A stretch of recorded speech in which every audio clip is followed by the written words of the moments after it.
Le gros boom, je crois que ça a été quand les Anglais ont montré qu'ils avaient des poissons intersexués en aval de leur station d'épuration, qu'ils avaient des effluents qui étaient tellement estrogéniques que...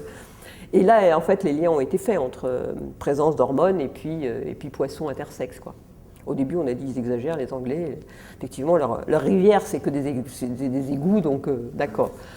Nous, on a eu l'occasion, après, dans les années... moi, j'avais une thèse dans les années 97, 98, on a travaillé sur le poisson, et où on a trouvé, en effet, des images chez un chevenne. On a travaillé, on a été pêcher du poisson, on a fait des mesures biochimiques, on a fait de l'histologie des gonades, et on a vu, effectivement, que dans notre chevenne, en aval de Lyon, en aval de Paris, un peu sur la Moselle aussi, parce qu'on avait différents...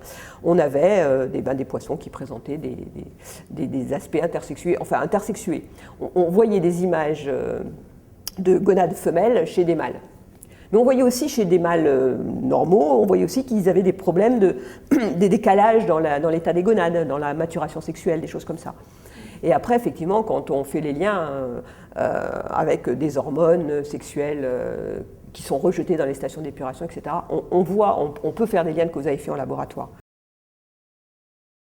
Deux organismes sur lesquels on travaille plus particulièrement, par exemple chez le gamard, un petit amphipode, Gamarus fussarum, Gamarus pulex, on en trouve plein dans nos milieux, c'est de la nourriture à poisson quelque part, le poisson se nourrit pas mal dessus, c'est un organisme qui vit dans les cours d'eau courants, donc dans les rivières qui sont un petit peu courantes et bien oxygénées, et quand on observe ce qui se passe dans le milieu, on voit effectivement des anomalies.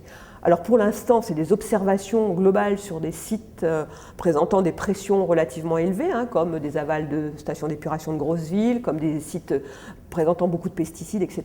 Et on voit effectivement ce type d'anomalie apparaître chez les gamards, également chez des petits mollusques sur lesquels on travaille, où on voit des taux d'hormones être modifiés, par exemple, des taux de reproduction modifiés, etc. Alors pour l'instant, je ne dirais pas que c'est de la perturbation endocrinienne, je ne ferai pas des liens de cause à effet direct, mais on a à la fois des outils qui signent des problèmes de reprotoxicité ou de perturbation endocrinienne particulière, et puis des réponses dans le milieu. Alors maintenant, il faut aller plus loin, est-ce ou pas, ce genre de choses. Par contre, au laboratoire, on peut faire des tests directement sur des molécules qu'on connaît bien, dont on sait qu'elles sont des mimétiques d'hormones, qu'elles sont des inhibiteurs de récepteurs d'hormones, etc. Et là, on voit qu'on a ces effets-là. Il n'y a pas de souci, on les mesure. Ce qui est plus important, c'est de se dire, si on a des fortes perturbations endocriniennes, si on réduit, si on a des fortes réductions, par exemple, de population, de gamards, de mollusques, etc., dans certaines zones, bien, on va éliminer la nourriture pour les réseaux trophiques. Donc là, on va avoir en fait des perturbations au niveau des réseaux. Donc ça, c'est une autre conséquence, peut-être plus indirecte, mais c'est une conséquence aussi écologique. Je pense qu'on manque de recul, on est dans une dynamique qui fait qu'on ne s'interroge pas beaucoup sur le futur et pas assez sur le futur, où trop peu de gens s'y intéressent en fait, et qu'il faut des accidents graves pour se dire oui, c'est pas possible, quoi. On a effectivement...